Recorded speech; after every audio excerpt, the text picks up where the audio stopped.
اعوذ باللہ من الشیطان الرجیم بسم اللہ الرحمن الرحیم ان اللہ وملائکتہ یصلون علی النبی یا ایہا الذین آمنوا صلوا علیہ وسلموا تسلیما اللہم صلی علی سیدنا و نبینا و شفیعنا و مولانا محمد وعلی آل محمد وبارک وسلم۔ محترم خواتین و حضرات، السلام علیکم۔ پیام صبح کے ساتھ ایک بار پھر حاضر میں ہوں آپ کا میزبان انیق احمد۔ خواتین و حضرات، ماہ مبارک ماہ رمضان کے حوالے سے یہ خصوصی پروگرام ہم پیش کر رہے ہیں آپ کی خدمت میں مسلسل، اور انشاءاللہ تعالی پورے ماہ مبارک میں یہ پروگرام جاری رہیں گے۔ مختلف موضوعات پر ہم اپنے ملک کے جید علماء سے سیکھتے رہیں گے۔ خواتین و حضرات، آج ہم جس موضوع پر بات کروا رہے ہیں اپنے ملک کے ایک ممتاز عالم دین سے، وہ موضوع ہے غیبت۔ یہ غیبت، پیٹھ پیچھے برائی کرنا، یہ ہمارے معاشروں میں کیوں پھیلتا جا رہا ہے؟ ہمارا دین اس تعلق سے ہمیں کیا تعلیم کرتا ہے؟ ہمارے رویے کیا ہیں؟ خواتین و حضرات، اللہ اکبر اللہ اکبر۔ غیبت کے تعلق سے یہ بالکل ایسا ہے گویا جو قرآن کریم بیان فرماتا ہے کہ جیسا اپنے مردہ بھائی کا گوشت کھانا۔ کیا وجہ ہے؟ یہ سوال رکھیں گے ہم اپنے معزز مہمان کی خدمت میں کہ سرکار دو عالم صلی اللہ علیہ وآلہ وسلم کا ارشاد کتنا بڑا ایک وعید ہے، اللہ اکبر، اور کتنا بڑا جسے کہتے ہیں کہ آدمی کو ہلا دینے والا یہ فرمان ہے کہ غیبت زنا سے بڑا گناہ ہے۔ کیا وجہ ہے کہ ہم غیبت کدے آباد رکھتے ہیں؟ وہ گھر ہو، دفتر ہو، ہمارے معاشرے ہوں، ہوٹلز ہوں، شادیوں میں بیٹھے ہوں، غیبتیں شروع ہو جاتی ہیں۔ یہ غیبت کو گناہ کیوں نہیں سمجھا جاتا من حیث المجموع ہمارے معاشروں میں؟ ایک سوال ہم یہ بھی رکھیں گے اپنے معزز مہمان کی خدمت میں کہ غیبت کرنے والا تو گناہگار ہوتا ہے، کیا غیبت سننے والا بھی گناہگار ہوتا ہے؟ ہمارے معاشروں میں یہ کیوں نہیں ہوتا کہ کہیں کوئی غیبت ہو رہی ہو اور سننے والا کہہ دے غیبت کرنے والے سے کہ بھائی ہم نے ایسا نہیں سنا اس شخص کے بارے میں جس طرح تم بیان کر رہے ہو، تم ہمارے سامنے اس کی غیبت نہ کرو۔ اور ہم ایک سوال یہ بھی رکھیں گے کہ جو آدمی غیبت کرتا ہے اس کو تو گناہ ملتا ہی ہے، جس آدمی کی غیبت کی جا رہی ہے کیا اس کے کھاتے میں اس آدمی کی نیکیاں ڈال لی جاتی ہیں؟ باپ غیبت کر رہا ہے اپنے رشتہ داروں کی، دوستوں کی، اور اولاد سن رہی ہے۔ ماں غیبت کر رہی ہے اپنے رشتہ داروں کی، اپنی سہیلیوں کی، اپنے گھر میں چھوٹے بچے، بیٹیاں سن رہی ہیں کہ اچھا غیبت کی جا سکتی ہے، غیبت کوئی بڑا گناہ نہیں ہے۔ کہاں جا رہے ہیں ہم؟ ہمارا دین اس سلسلے میں ہماری کیا تعلیم کرتا ہے یہ ہم سیکھیں گے محترم ڈاکٹر حبیب الرحمان عاصم صاحب سے، جو ہمارے ساتھ شریک گفتگو ہیں اسلام آباد سے۔ ڈاکٹر صاحب بڑا ممنون، بڑا شکر گزار، آپ تشریف لائے۔ خواتین و حضرات، کون نہیں واقف ڈاکٹر صاحب سے؟ پیام صبح میں الحمدللہ گزشتہ 12 برس سے تشریف لا رہے ہیں اور ہمیشہ ہم آپ سے سیکھتے ہیں۔ ڈاکٹر صاحب کو خوش آمدید کہتے ہوئے پروگرام کا آغاز اللہ تعالیٰ کے بابرکت نام سے، سورہ حجرات اور آیت نمبر 12۔ اعوذ باللہ من الشیطان الرجیم، بسم اللہ الرحمن الرحیم۔ یا ایہا الذین آمنوا اجتنبوا کثیرا من الظن ان بعد الظن اثم ولا تجسسوا ولا يغتب بعضكم بعضا أيحب أحدكم أن يأكل لحم أخيه ميتا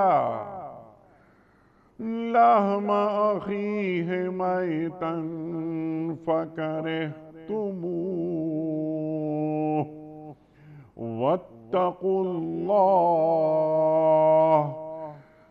واتقوا الله إن الله تواب رحيم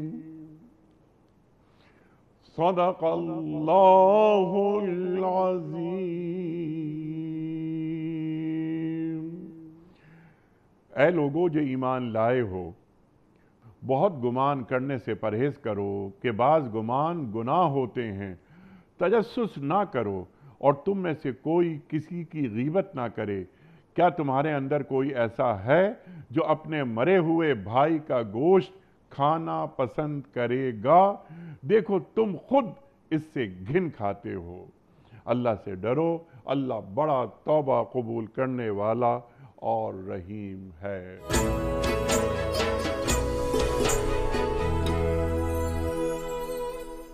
ارشاد فرمائیے، معاشرتی آداب سکھائے جا رہے ہیں، دین سکھاتا ہے ہمیں کہ ہمیں کس طرح رہنا ہے۔ اور انما المومنون اخوہ، اللہ اکبر، ایک خاندان ہے یہ، الخلق عیال اللہ۔ انسان کی غیبت کر رہا ہے، پیٹھ پیچھے برائی کر رہا ہے۔ ارشاد فرمائیے ڈاکٹر صاحب، غیبت کہتے کسے ہیں؟ اور اس سلسلے میں دین یعنی قرآن کریم اور اللہ کے رسول صلی اللہ علیہ وآلہ وسلم کس کس انداز میں ہماری تعلیم اور تربیت کرتے ہیں؟ بسم اللہ الرحمن الرحیم۔ محترم انیق بھائی، آپ نے قرآن مجید کی جس آیت کا انتخاب فرمایا سورۃ الحجرات کی، یہ ان بنیادی آداب اور اخلاقیات میں سے ہیں جس کی بنا پر انسان کی زندگی ایک اچھی اور بہتر زندگی ہو سکتی ہے۔ اور ہم اپنا تعارف جب بھی دنیا والوں کے سامنے پیش کرتے ہیں یا اپنے آپ کے بارے میں خود بھی سوچتے ہیں تو یہ دعویٰ کر رہے ہوتے ہیں کہ ہم مومن ہیں، ہم مسلم ہیں۔ اور کئی بار آپ کی مجالس میں بھی اور دیگر موقعوں پر بھی یہ بات آئی کہ مومن تو امن والے کو اور امن دینے والے کو، اور مسلم تو سلامتی والے کو اور سلامتی عام کرنے والے کو کہا جاتا ہے۔ اور یہ بھی ہم انسانی دنیا میں بخوبی جانتے ہیں کہ امن اور سلامتی جو ہے اس کا تعلق صرف ہاتھ پاؤں سے تو نہیں ہوتا کہ آدمی جو ہے وہ کسی کو مکہ مار رہا ہے، کسی کو زخمی کر رہا ہے، کسی کو قتل کر رہا ہے، کسی کا مال چھین رہا ہے، کسی کو جسمانی طور پر اذیت پہنچا رہا ہے۔ اس کا بہت گہرا تعلق انسان کی زبان سے بھی ہے۔ زبان کے جو زخم ہیں وہ تو کبھی مندمل ہی نہیں ہوتے، بعض اوقات سال ہا سال گزر جاتے ہیں، زبان کا وہ زخم ہرا ہی رہتا ہے، ہم اچھی طرح جانتے ہیں۔ تو اللہ رب العزت نے جہاں قتل کرنے سے منع کیا، جہاں مال لوٹنے سے منع کیا، جہاں کسی اور کو جسمانی اعتبار سے، مادی اعتبار سے نقصان پہنچانے سے منع کیا، وہاں انسان کو نفسیاتی اعتبار سے، دل کے احساس کے اعتبار سے، خیالات کی جو ہے وہ مختلف کیفیات کے اعتبار سے بھی اتنا پاکیزہ بنایا اور اتنا پاکیزہ بنانے کی تعلیم دی کہ آپ، اور جب بھی ہم اس پر غور کریں گے تو اس سے زیادہ اچھا اور اس سے زیادہ محتاط اور اس سے زیادہ پاکیزہ دین آپ کو کہیں نہیں مل سکتا، کہ جس کے ایک ایک احساس کو بھی اللہ تعالیٰ نے صاف ستھرا اور پاکیزہ بنانے کی کوشش کی اور اس کی تعلیم دی۔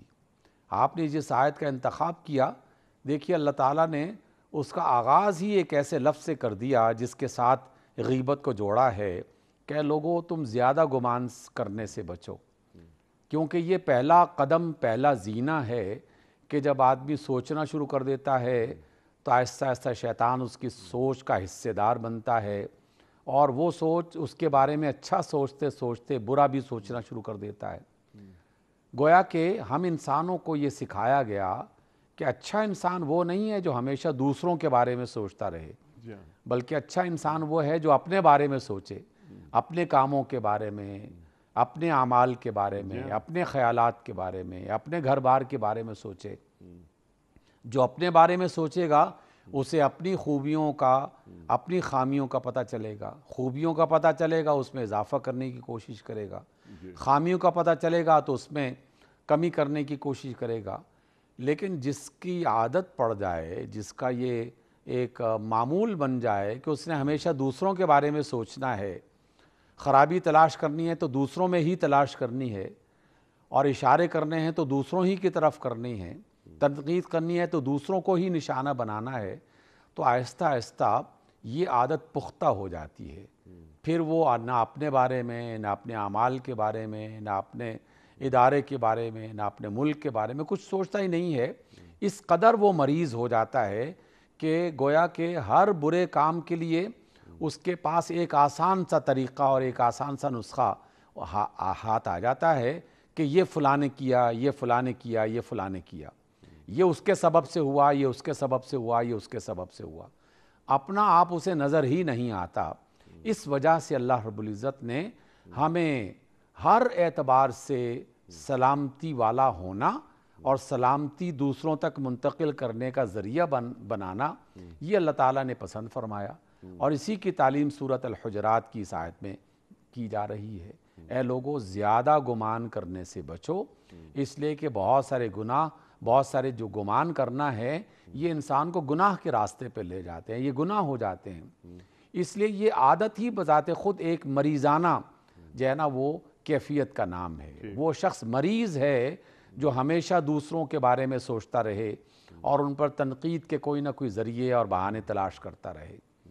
اس لیے جس نے اس کو درست کرنے کی کوشش کی، اور ہم سب لوگ اس حدیث کو نہ صرف جانتے ہیں بلکہ بارہا اس کو دہراتے بھی رہتے ہیں کہ مسلمان وہ ہے جس کی زبان سے اور جس کے ہاتھ سے دوسرے محفوظ رہیں۔ اور مومنین کے بارے میں جن صفات کا تذکرہ کیا اس میں بھی انہی باتوں کو دہرایا جاتا ہے۔ کسی کو عزت دینا یہ ایک اچھا کام ہے، ایک اچھے انسان کا اور ایک عظیم انسان کا کام ہے۔ کسی کو بے عزت کرنا آسان بھی ہوتا ہے اور یہ شیطانی عمل بھی ہے۔ اس وجہ سے اللہ رب العزت نے سب سے پہلے ہمیں یہ بات سکھائی کہ زیادہ گمان کرنے سے بچو، اور پھر اس کے ساتھ دوسرا لفظ بھی شامل کر دیا، اور ان تینوں لفظوں کو مکمل کیا جاتا ہے غیبت کے ساتھ، اور وہ ہے کہ تم تجسس مت کرو، کیونکہ زیادہ گمان کرنے کی عادت انسان کو تجسس کی راہ پہ چلا دیتا ہے۔ فلاں کہاں جا رہا ہے، کس سے مل رہا ہے، فلاں سے مل کے آیا ہے تو اس نے کچھ کیا ہوگا، ایسا کیا ہوگا، ویسا کیا ہوگا۔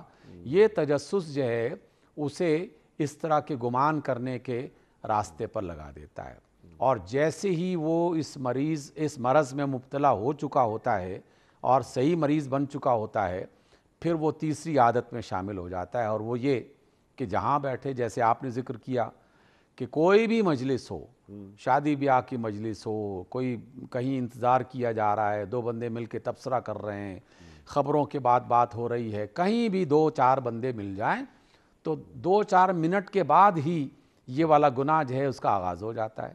دوسروں کے بارے میں تبصرے شروع ہو جاتے ہیں، تبصروں میں صحیح غلط یہ تمیز تو ویسی ختم ہو چکی ہوتی ہے۔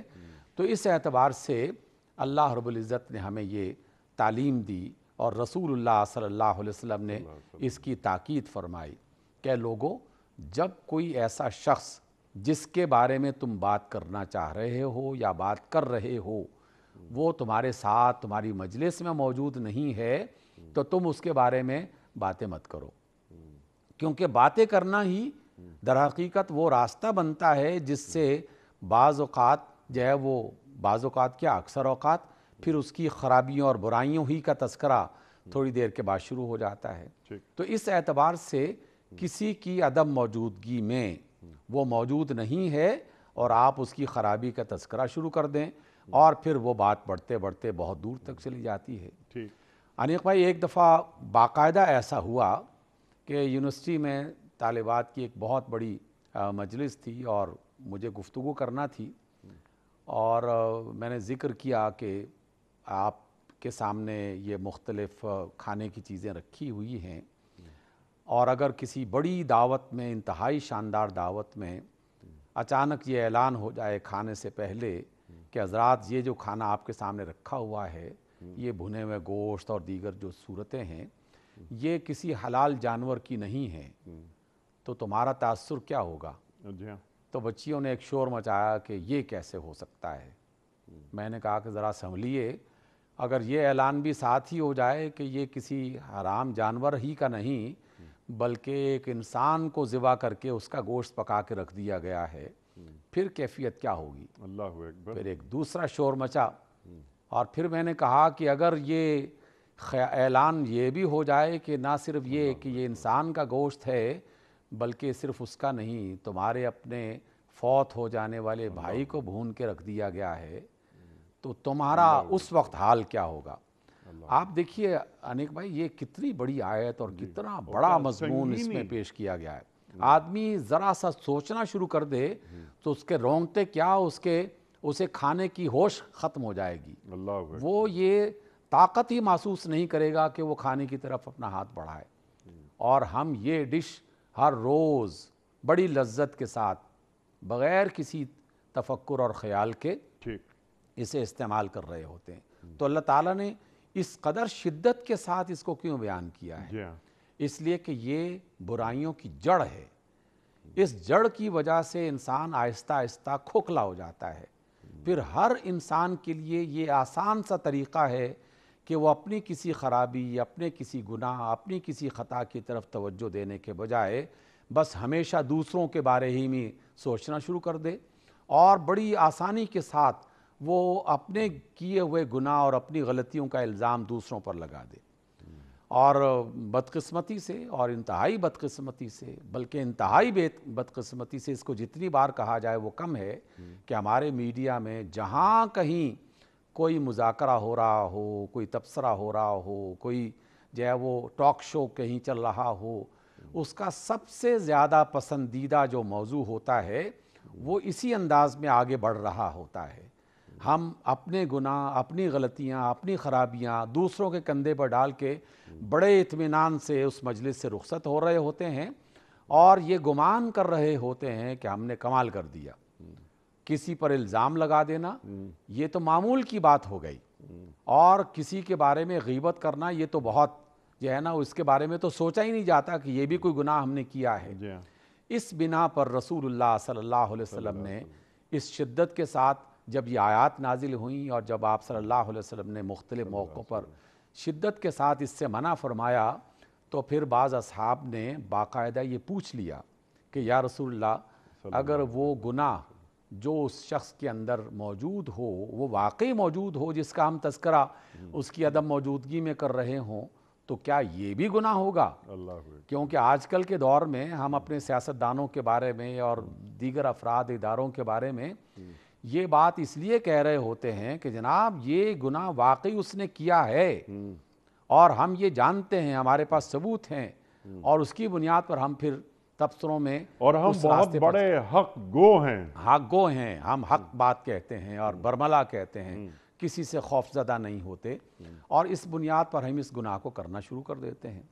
تو رسول اللہ صلی اللہ علیہ وسلم نے ارشاد فرمایا کہ دیکھو، اگر یہ گناہ اس کے اندر موجود تھا اور تم اس کی عدم موجودگی میں، غیر موجودگی میں اس کو بیان کر رہے ہو، تو یہی تو غیبت ہے، اور اگر وہ گناہ اس کے اندر نہیں ہے تو یہ تو سراسر بہتان ہے، اور بہتان جو ہے گویا کہ غیبت سے بھی بڑا گناہ ہے، مردہ بھائی کے گوشت کھانے سے بھی زیادہ جو ہے وہ گھن والی بات ہے، اور ایک گھنونا جرم ہے۔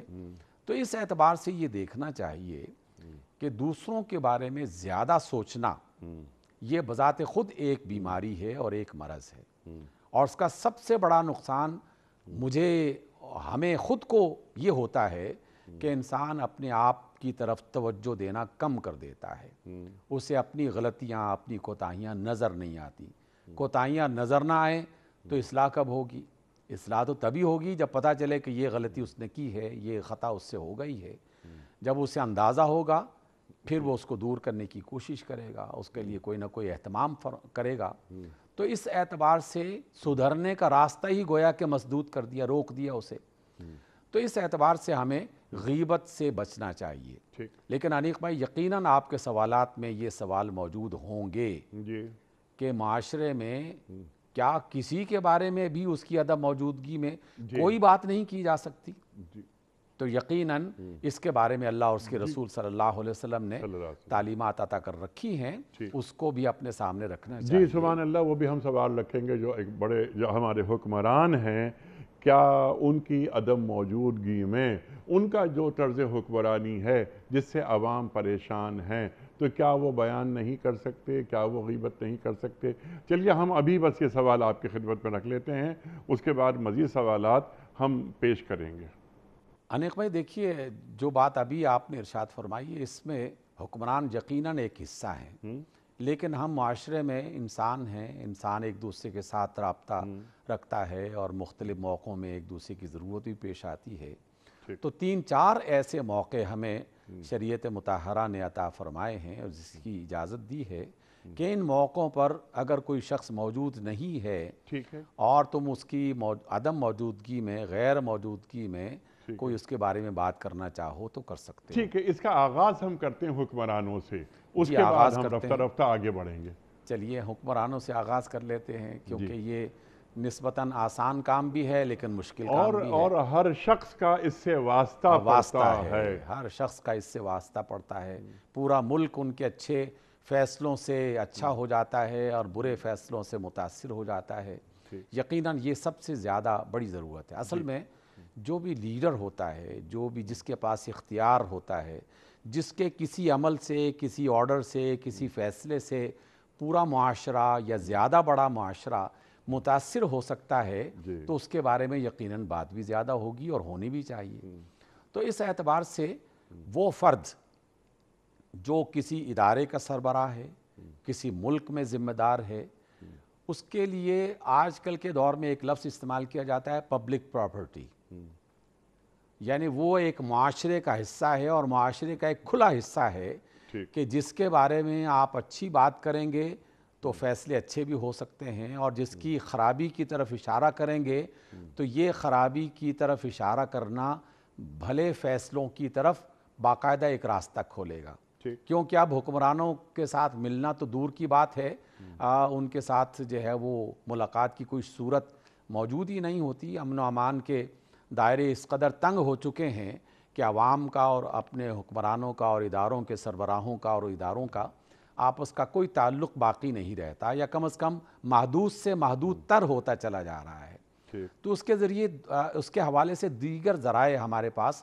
موجود ہیں کہ جب ہم خیر خواہی کے نقطہ نظر سے، اس میں اس بات کا اضافہ لازمی ہے، خیر خواہی کے نقطہ نظر سے اور ایک اچھائی کو فروغ دینے کے لیے، برائی کو دور کرنے کے لیے، خرابی کو ختم کرنے کے لیے تجویز کے طور پر ان تبصروں کو آگے بڑھائیں کہ یہ کام ایسا ہوا، ایسا نہیں ہونا چاہیے، اگر یوں ہوتا تو زیادہ بہتر ہوتا، اس کو بھی اختیار کیا جا سکتا ہے۔ اس موقع پر اگرچہ وہ فرد موجود ہو یا نہ ہو تو اس کو ہم غیبت نہیں کریں گے، کیونکہ نیت درست ہے اور نیت میں اصلاح ہے، خیر خواہی کا فروغ ہے، برائی کو دور کرنا ہے، ملک کو بہتر بنانا ہے، معاشرے میں رہنے والے افراد ان کے لیے کسی سہولت کا ذریعہ بنانا ہے۔ تو اس لیے کسی بھی غلط فیصلے کے بارے میں علمی بنیادوں پر اخلاقی دائرے کے اندر رہتے ہوئے تنقید کرنا، چاہے وہ لوگ موجود ہوں یا نہ ہوں، اس تنقید کو غیبت نہیں کہا جائے گا۔ سبحان اللہ۔ اس لیے کہ یہ اصلاح کے نقطہ نظر سے کی جاتی ہے، خرابی کو دور کرنے کی نقطہ نظر سے کی جاتی ہے۔ ایک زمانہ تھا کہ لوگ ایک دوسرے کو اس طرح براہ راست نہیں سن سکتے تھے، تو جہاں 2-4 بندے بیٹھے انہوں نے تبصرہ کیا، وہ تبصرہ وہیں ختم ہو گیا، اور سوائے اس کے کہ دل کا غبار نکال دیا ہے، اس کا کوئی فائدہ نہیں ہوتا۔ لیکن آج کی دنیا میں کسی ریڈیو کے چینل پر، کسی ٹی وی کے چینل پر، کسی سوشل میڈیا کے چینل پر جب آپ کوئی بات کہتے ہیں تو وہ بات ہوا کے دوش پر ہر مقام پہ پہنچ جاتی ہے۔ وہ ایسا ہی ہے کہ جیسے وہ شخص سن رہا ہے اور آپ اس کی موجودگی میں وہ بات کر رہے ہیں۔ تو اس لیے ان ذرائع پر اگر کوئی شخص تبصرہ کر رہا ہے کسی بھی عمل کے اعتبار سے، کسی بھی فیصلے کے اعتبار سے، کسی بھی ایکشن کے اعتبار سے، تو اسے غیبت میں شامل نہیں کیا جائے گا۔ اس لیے بنیادی بات کیا ہوئی؟ بنیادی بات یہ ہے کہ نیت میں خیر خواہی ہو، اصلاح ہو، خرابی کو دور کرنا مقصود ہو، تو اس کے لیے کوئی مناسب راستہ اور اخلاص کے ساتھ دلیل کی بنیاد پر اگر کوئی بات کہی جاتی ہے تو اس بات کو نہ صرف کرنا بہتر ہے بلکہ وہ بات غیبت میں شامل بھی نہیں ہو۔ سبحان اللہ۔ اور اس میں سچ ہو کہ جیسے میں حالات بیان کر رہا ہوں یا حاکم وقت کی برائی کر رہا ہوں، خیر خواہی میرے اندر موجود ہے، جو میں بیان کر رہا ہوں ان کے اعمال کے تعلق سے حکمرانوں کے، تو میں اپنے بیان میں سچا ہوں کہ ہاں اگر مہنگائی ہو گئی ہے تو میں جھوٹ نہیں بول رہا، اگر لا اینڈ آرڈر میں کمی ہے تو میں جھوٹ نہیں بول رہا، میں الزامات عائد نہیں کر رہا، لیکن میں ملک و قوم کی خیر خواہی اور حکمران کی بھی خیر خواہی چاہ رہا ہوں، کیونکہ عادل حکمران اللہ تعالیٰ کے عرش کے سائے میں ہوگا روز قیامت۔ ٹھیک ہے ڈاکٹر صاحب؟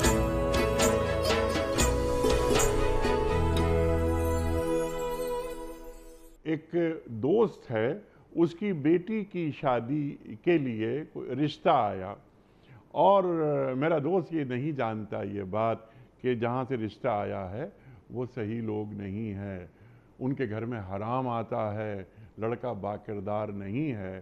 تو ایک خیر خواہی کا معاملہ یہ ہے کہ میں اپنے دوست کے گھر پر جا کر بات بیان کر دوں، تو اس کی یہ غیبت میں تو شمار نہیں ہوگا نا ڈاکٹر صاحب؟ انیق بھائی، ابھی آپ نے یہ لفظ 2-3 بار استعمال کیا اور بجا استعمال فرمایا، کیونکہ خیر خواہی مقصد ہے۔ خیر خواہی جہاں مقصد ہوگا تو یقیناً وہاں پر کوئی خرابی، کوئی گناہ والی بات نہیں ہونی چاہیے اور نہ وہ ہو سکتی ہے۔ یہاں چونکہ مقصد یہ ہے کہ جس کا رشتہ جہاں ہو رہا ہے اس کی بنیاد پر ایک گھرانہ وجود میں آئے گا، اس کی بنیاد پر ایک نسل آگے بڑھے گی۔ اگر کسی غلط مقام پر کسی غلط آدمی کے ساتھ اس کا رشتہ بنا دیا گیا تو اس کی وجہ سے یہ خرابی کئی نسلوں تک جا سکتی ہے، پورا گھرانہ تباہ ہو سکتا ہے۔ تو انسانوں کو کسی بڑے نقصان سے بچانے کے لیے اگر آدمی کوئی ایسی بات اختیار کرتا ہے، کوئی ایسا راستہ اختیار کرتا ہے کہ جس میں کسی کی خرابی بیان کی جا رہی ہے، یہاں پر بھی 2 احتیاطوں کی ضرورت ہے جو حکمران کے حوالے سے آپ نے بیان کی، وہی یہاں پر بھی ہوگی۔ ایک بات یہ کہ جو بھی کہا جائے وہ سچ ہو، اس میں غلط بیانی نہ ہو، اور دوسرا یہ کہ اسے بدنام کرنا مقصد نہ ہو بلکہ اس کی کسی اخلاقی خرابی یا کسی برائی کی وجہ سے یا کسی بیماری کی وجہ سے دوسرے فرد کو آپ نے نقصان سے بچانا ہے، اسے بدنام کرنا مقصد نہیں ہے۔ تو ان دونوں اعتبارات سے چونکہ مقصد اچھا ہے اور خیر کو آگے بڑھانا ہے، نقصان سے بچانا ہے، تو اس وجہ سے یہ غیبت میں شامل نہیں ہوگا۔ لیکن اس کو بیان کرنے کا انداز اور پھر اس میں اپنی طرف سے جو ہے نا وہ اضافہ نہ کرنے کا خیال، اس کو لازماً ملحوظ رکھا جائے، کیونکہ بعض اوقات ہم نے یہ بھی دیکھا ہے کہ بات کو بڑھا دیا جاتا ہے، اگر اس کے اندر ایک خرابی ہے تو 10 بنا کے پیش کی جاتی ہیں، اور نہ صرف اس کے سامنے پیش نہیں کی جاتی بلکہ اس کا ڈھنڈورا پیٹا جاتا ہے، باقی افراد کو بھی اس میں شامل کر دیا جاتا ہے، اور پھر ٹیلی فون کے ذریعے سے دیگر ذرائع جو اس کے اندر شامل ہو جاتے ہیں وہ تو ایک لوگوں کے ایک مشغلہ ہاتھ میں آ جاتا ہے۔ تو یہ مقصد قطعی نہیں ہونا چاہیے اور نہ یہ طریقہ ہونا چاہیے، بلکہ بہت ہی سلیقے سے تنہائی میں اس کو اس خرابی سے آگاہ کیا جائے تاکہ یہ پہلا فرد جس کے بارے میں وہ بات کرنا چاہتے ہیں اس کی بدنامی بھی نہ ہو، اس کی بے عزتی بھی نہ ہو، اور اس کے شر سے دیگر افراد محفوظ ہیں۔ سبحان اللہ، سبحان اللہ۔ الدین النصیحہ، دین نام ہی خیر خواہی کا ہے۔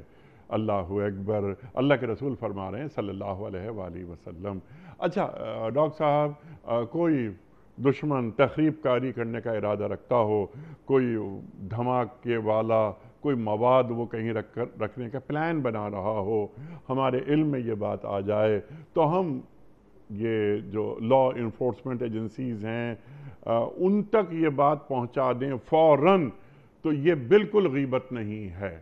ٹھیک ہے ڈاکٹر؟ یقیناً کوئی غیبت نہیں ہے، بلکہ رسول اللہ صلی اللہ علیہ وسلم کا زمانہ خود اس کے صحیح ہونے کی گواہی دیتا ہے. مدینہ سے یہود کو نکالا گیا، یہود نے جا کر خیبر میں باقاعدہ نہ صرف پناہ حاصل کی وہاں کے یہودیوں کے ساتھ، بلکہ باقاعدہ اسے آماجگاہ بنا لیا ریاست مدینہ کے خلاف سازشیں کرنے کے لیے. رسول اللہ صلی اللہ علیہ وسلم نے ایک باقاعدہ جاسوسی کا نظام قائم کیا ہوا تھا. افراد جاتے تھے مختلف علاقوں کا جائزہ لینے کے لیے، وہاں سے خبریں پہنچائی گئیں، جس کے نتیجے میں رسول اللہ صلی اللہ علیہ وسلم نے ایک لشکر تیار کیا. لشکر نے باقاعدہ لشکر کشی کی، خیبر کے قلعوں کو فتح کیا. ان سب کے پیچھے جاسوسی کا وہ نظام تھا جو ایک اچھی ریاست کو محفوظ بنانے کے لیے قائم کیا گیا تھا.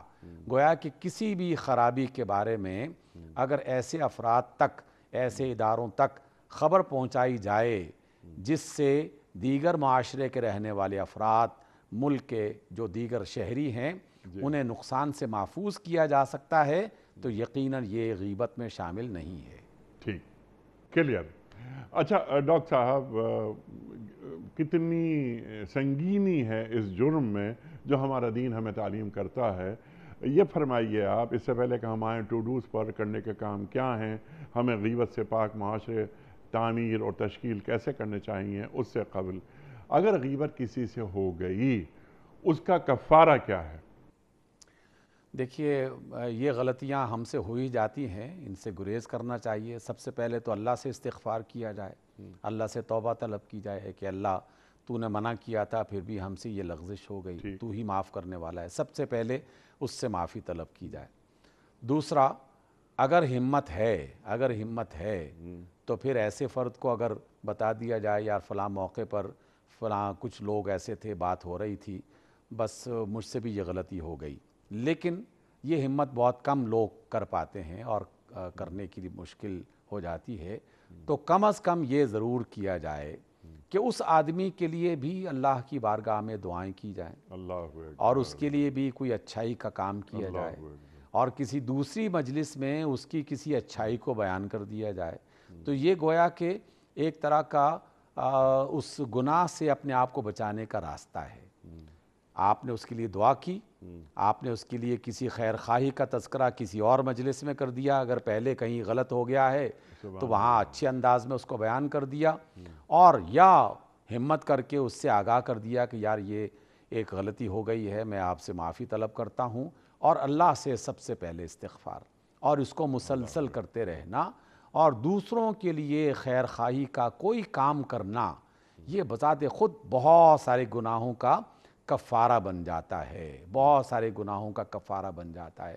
آپ نے اپنے ابتدائی گفتگو میں ایک اشارہ کیا تھا کہ اگر کہیں غیبت ہو رہی ہے اور کچھ سننے والا وہاں موجود تھا اور وہ اس پر کچھ نہیں کہتا، تو بلکہ انجوائے کرتا ہے، بلکہ انجوائے کرتا ہے، تو کیا اسے، تو جس طرح گناہ میں حصے دار ہوتے ہیں نا، اسی طرح اچھائی میں اور نیکی میں بھی حصے دار بننے کی کوششیں کرتے رہیں. تو اس کے بھی مواقع جہاں جہاں میسر آئیں ان کو ضرور استعمال کرنا چاہیے، اسے ضائع نہیں کرنا چاہیے. تو اس کا طریقہ یہی ہے، اول تو ایسی کسی مجلس میں جہاں غیبت شروع ہوئی، بہتر یہی ہے کہ منع کر دیا جائے. اور آپ نے جس انداز میں بتایا کہ بھائی وہ موجود نہیں ہے، جب تک وہ موجود نہیں ہے اس کے بارے میں کوئی بات نہیں ہوگی، اور جب وہ موجود ہوگا تو ہم یہ بات کریں گے.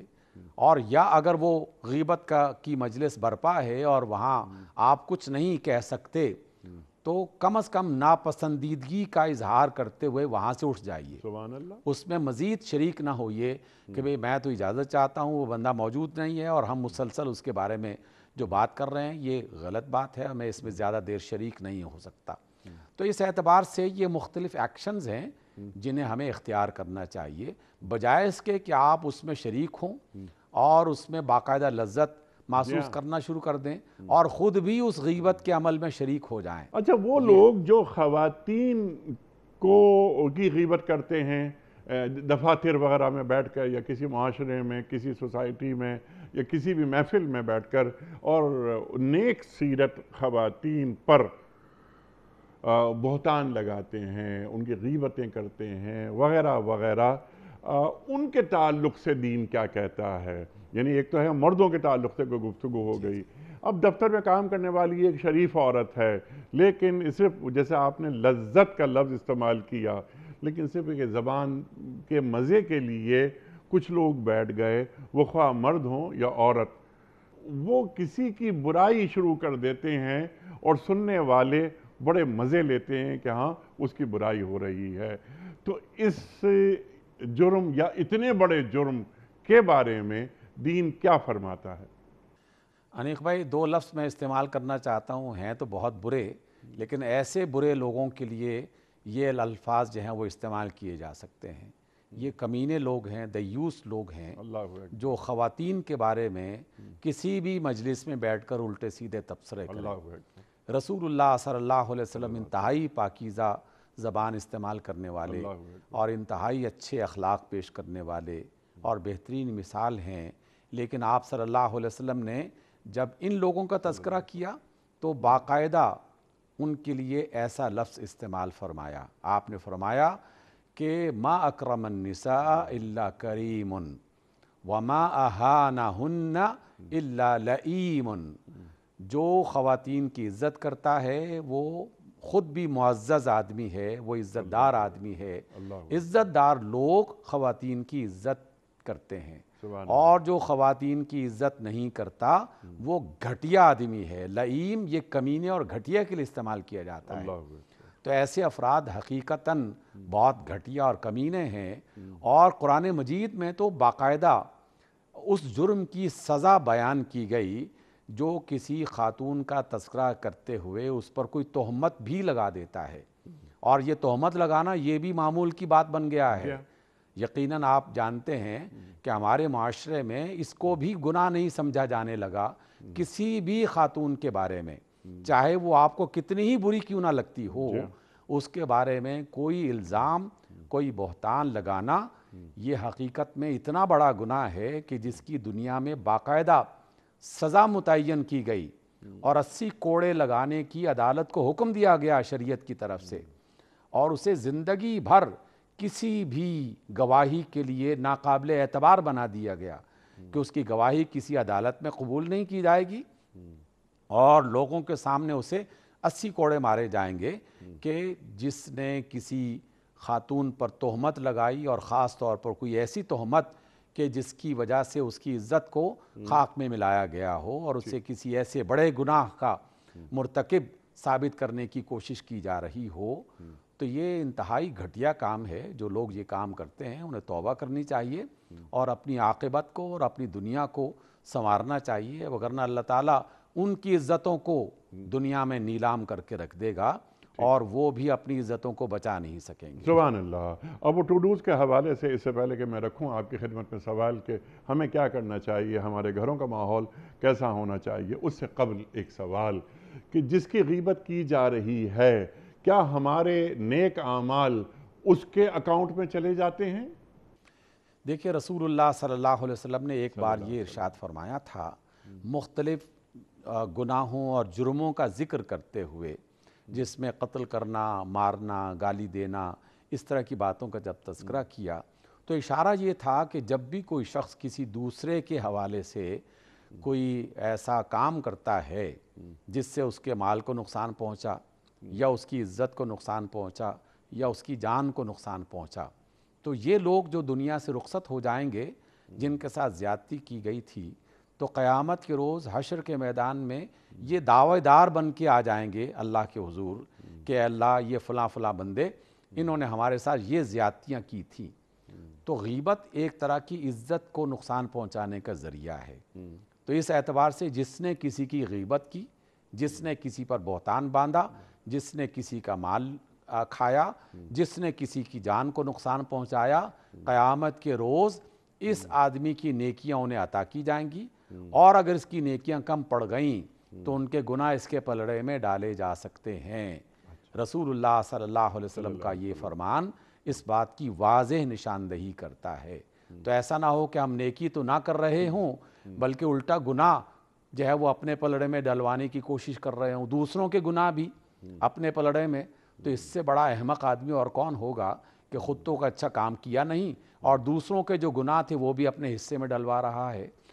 اس کے لیے اپنے آپ کو اس سے محفوظ رکھنے کی کوشش کرنی چاہیے۔ سبحان اللہ، سبحان اللہ۔ معاشرے پاکیزہ ہوں، اور معاشرے اسی وقت پاکیزہ ہو سکتے ہیں کہ جب گھر کا ماحول پاکیزہ ہو۔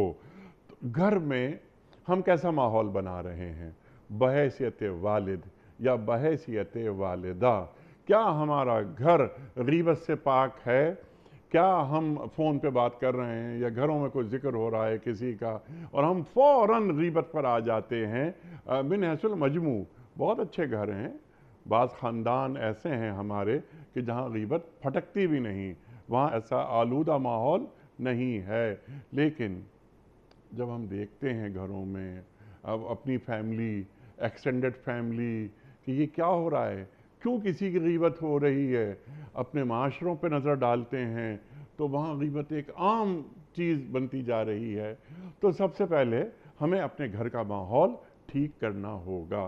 تو اس سلسلے میں والد کی ذمہ داری کیا ہے، والدہ کی ذمہ داری کیا ہے؟ ڈاکٹر صاحب ذرا ہمیں آپ تعلیم کر دیجئے۔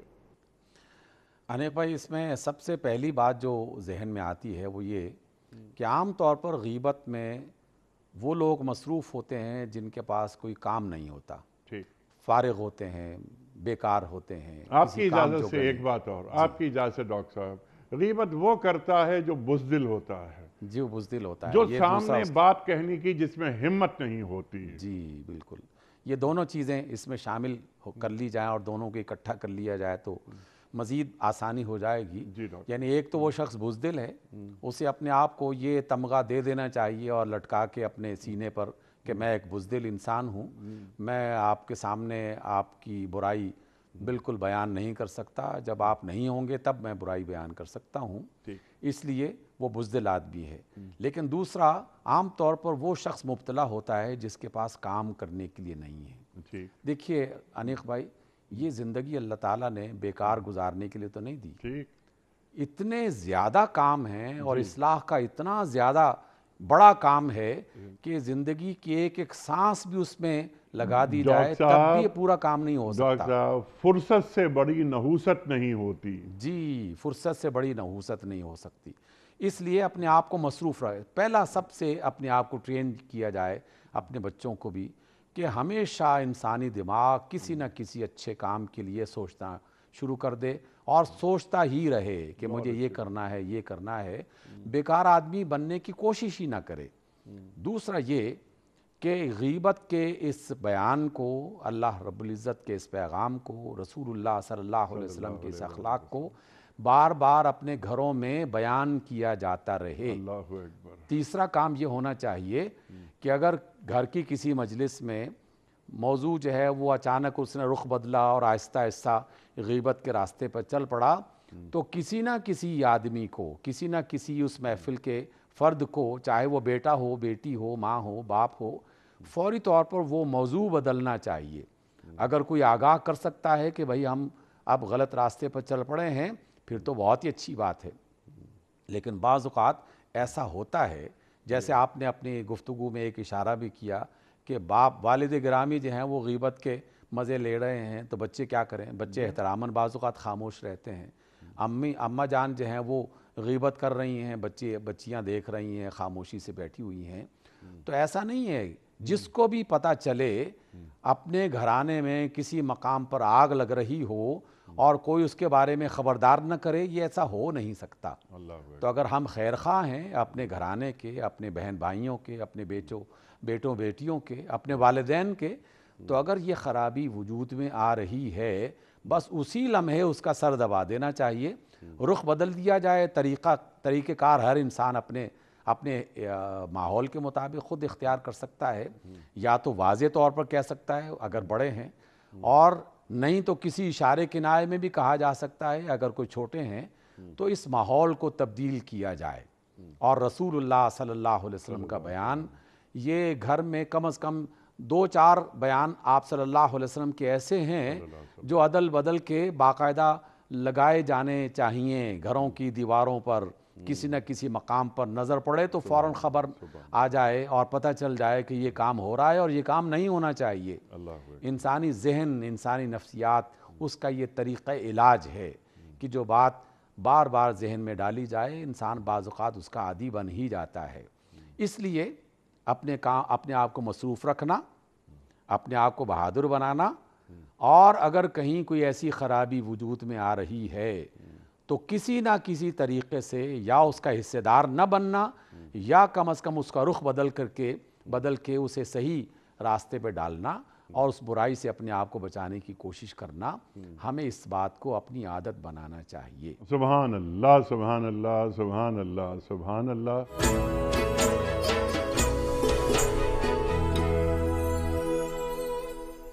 ڈاکٹر صاحب آپ کا بڑا شکر گزار ہوں، بڑا ممنون ہوں آپ تشریف لائے، اور ڈاکٹر صاحب جب بھی آپ تشریف لاتے ہیں ہم آپ سے ہمیشہ سیکھتے ہیں. خواتین و حضرات، اللہ تعالی ہمارے علماء کو سلامت رکھے، دین کا پیغام ہم تک پہنچاتے ہیں، قرآن کریم سے ہمیں جوڑ دیتے ہیں، ہماری علمی کمی کو دور فرما دیتے ہیں. خواتین و حضرات، یہ ماہ رمضان کے حوالے سے مختلف موضوعات پر گفتگو کا سلسلہ جاری ہے، اور انشاءاللہ تعالی یہ پورے ماہ مبارک میں ہم روزانہ کسی نہ کسی موضوع پر اپنے معزز علماء سے گفتگو کریں گے اور ان سے سیکھتے رہیں گے. اپنے میزبان انیق احمد کو اجازت دیجیے، کل ایک نئے موضوع کے ساتھ حاضر ہوں گے. خدا حافظ.